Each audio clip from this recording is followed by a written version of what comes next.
Some people tap their feet, some people snap their fingers, and some people just sway back and forth. I just sort of do them all together, I guess. And now here is Elvis Presley. I got news for you, baby. So excited, I can't wait. I think Presley was a star. Well, heard the news. Oh, he's such a sexy person. He will always be the king no matter what. Angie Marchese gives us a rare glimpse behind the closed doors of the secret Graceland archive. So we're now in a top secret location. It's where we house the majority of our most sensitive parts of the collection, our documents, our wardrobe, our photos. This is the artifact building. We have over 1.5 million items in our collection, which includes about 90,000 images, 5,000 pairs of clothes. The building is earthquake-proof, tornado-proof, climate-controlled at 68 degrees all year long, and 45 to 50% humidity. It's also equipped with a fire suppression system. It really hasn't been open to many people. Some of the celebrities who have been here are people like Oprah. She was here, and Paul McCartney's been back here. He got a chance to tune one of Elvis's guitars while he was in here. On one side of this room are meticulous files Elvis's dad Vernon saved of every purchase his son made, from household bills to painting Graceland to buying cars and clothes, even bank statements. Total checks and deposits and debits paid, $65,690.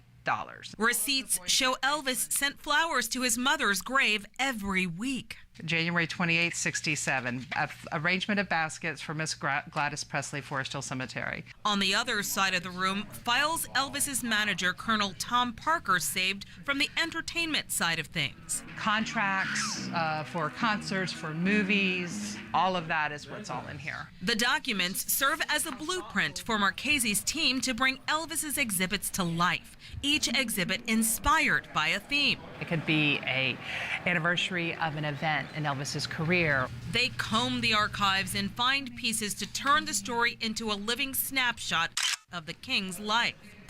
This is the archive studio, is what we call it, and this is where we do a lot of our prep work. As a matter of fact, we're doing a lot of restoration work in here right now. Now they're working on some of Elvis's concert clothes and shoes. They're actually leather boots, so leather has to be conditioned so that they stay in good shape, and that's what we're in the process of doing with the boots. It can take days, months, or years for an idea to become part of Graceland's 90,000 square feet of exhibition space. One story that we've been throwing around for a while, which hasn't come to fruition yet, but it kind of describes things in our collection, and it's called Bibles and Bullets and Things Elvis Shot. I was only kidding. Elvis's most precious white glove possessions are not on display. This is the first time the public will see a pair of Elvis's TCB sunglasses. This ultra-private VIP collection. Wow. These are the presidential cufflinks that were a gift to Elvis from President Nixon, and a presidential pendant that he had Elvis give Priscilla. This was made by Lowell Hayes Jewelers here in Memphis. It's 121 quarter-cut diamonds with Elvis and Linda Thompson's birthstones in the middle. It was a Christmas gift from Linda to Elvis at Christmas of '73. There's Elvis's car phone with his handwritten instructions on how to use it. It's rotary. With only 10% of Elvis's items now on display, there's no telling how long it will take to tell the whole story. With the 2020 election year, an Elvis and Presidents exhibit is on the way. Other pieces of the Elvis Presley family tree has fallen into place. Maggie Gyllenhaal will be playing Gladys Presley, and Rufus Sewell will portray Vernon Presley in the upcoming movie about Elvis with the working title Cat King. Gyllenhaal and Sewell join the already cast Austin Butler as Elvis, Tom Hanks as Colonel Tom Parker, and Olivia de Jong as Priscilla Presley. British musician Yola will play singer Sister Rosetta Tharpe. For those who do not know who Sister Rosetta Tharpe is, take a look at this. Up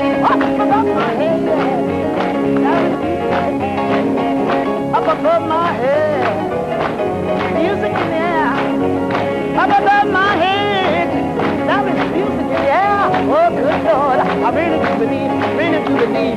going somewhere. You know. Following the huge success in the Netherlands and Belgium, where Elvis That's the Way It Is was screened in the cinemas for one night only on January 8, 2020, now a re-release in 14 countries has also been set for April 22nd. The event will mark the 50th anniversary of the film's original release by MGM. Unfortunately for the American Elvis fans, the movie will not be shown in the USA. Elvis That's the Way It Is will be released in the United Kingdom, the Republic of Ireland, Germany, Austria, Switzerland, Sweden, Denmark, Finland, Norway, Estonia, Latvia, Lithuania, New Zealand and Australia. In the previous report I informed you that the dates of the Elvis Seen/Unseen tour, which were set for January and February of 2020, were cancelled due to unforeseen circumstances. Now the true reason came to the light. There was a scheduling conflict because the TCB band members had already other bookings for those dates and the organizer had simply not checked with them first. So now the Montclair show has been postponed to December 11, 2020 and the Westbury show has been postponed to December 12, 2020. The show in Atlantic City has now been definitively cancelled. Due to a printing error, collectors label Follow That Dream Records have had to reprint the Elvis in California cover. Look! The title has San Bernardino misspelled because the correct spelling is San Bernardino. Therefore the CD could not be shipped on February 3rd as planned, but later in the week. Elvis Day by Day 2019, The Year in Review, is a 300 pages book with all the news from 2019. All the 500 news updates are fully illustrated.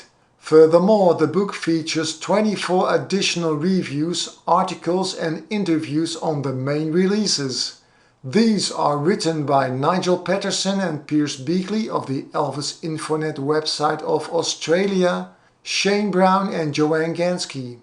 Prime writer and driving force behind this project is Kees Mouwen of the Dutch-based Elvis Day by Day website.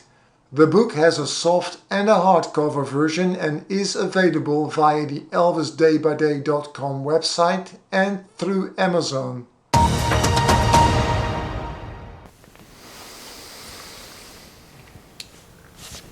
Hello everybody! I don't know exactly what has gone wrong with my videos, but the views of my past two videos have plummeted big time. It appears that YouTube does not put my videos in their recommended videos section.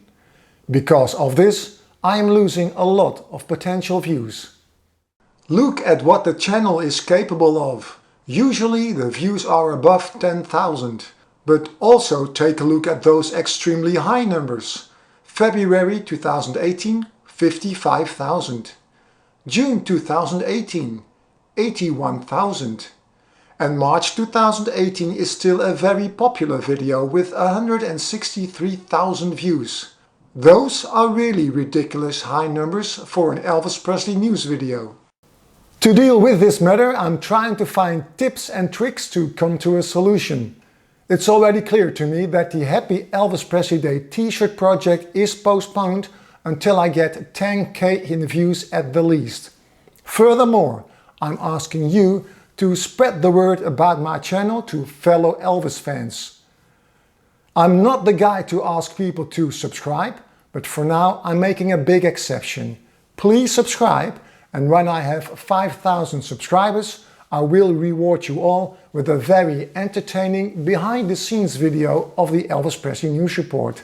For that to happen, I only need approximately 100 subscribers. So, hit the subscribe button and hopefully I will have better news for you next month. Goodbye!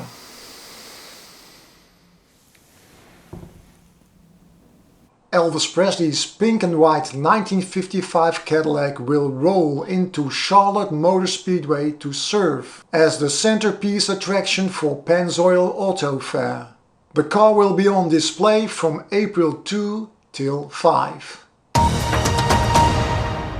It goes to show that a small gesture can have a large impact on people's life. This is a heartwarming story. I was born in Dublin in 1942 and moved over to Manchester when I was 7. I started work around 1957. The first money I got, I bought a hound dog. I took her home, played on a small little record player and deafened the whole house with screams, "What the hell is that?" I met Maureen, my wife, when I was 16. We were married very early, I was only 17. We had a son, John, and in January 1961, Maureen was very seriously ill. She was pregnant at that time with our daughter. I'd been into the hospital to see her, and I came home very dejected because she thought she was going to die. And I just had this idea, what if I wrote to Elvis Presley, because we were huge fans of Elvis, and asked him to send Maureen the get well message, which I did. A short time later, 2 letters arrived from Graceland. One went to the hospital where Maureen was, and the other came to my home. Dear Mrs. Colgan, just a short note to say I hope you're feeling much better. Don't worry, everything will be all right. Sincerely, Elvis Presley. And the other one said to me, Dear Morris, I sent your wife a get well message. Take care of her and yourself. May God bless you both. And that was initialed EP. The correct answer to last month's trivia question is that the selfie of Kim Kardashian with Elvis was clearly photoshopped. The trivia question of this month is, can you tell me what these 3 songs have in common? Ready for a celebration.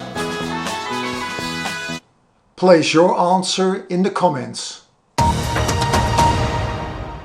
It was thought that Eric Lorentzen would retire after publishing his That's the Way It Is book trilogy, but he has announced to publish at least 2 more books. The first book is a double feature and will be released around Easter in mid-April 2020.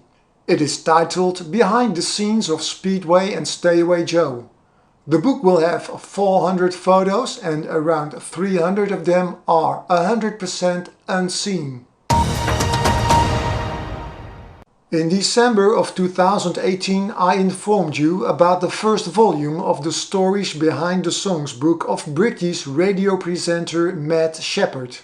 On March 31st the second volume, a 240 pages paperback, will be released. The book starts exactly 60 years ago when the world's most famous soldier returns home to America to reclaim his rock and roll crown. The book looks at the great studio recordings and movie soundtracks from 1960 to 1962. That's all for this month. Hope to see you next time. Until then, have a happy Elvis Presley Day. You have a happy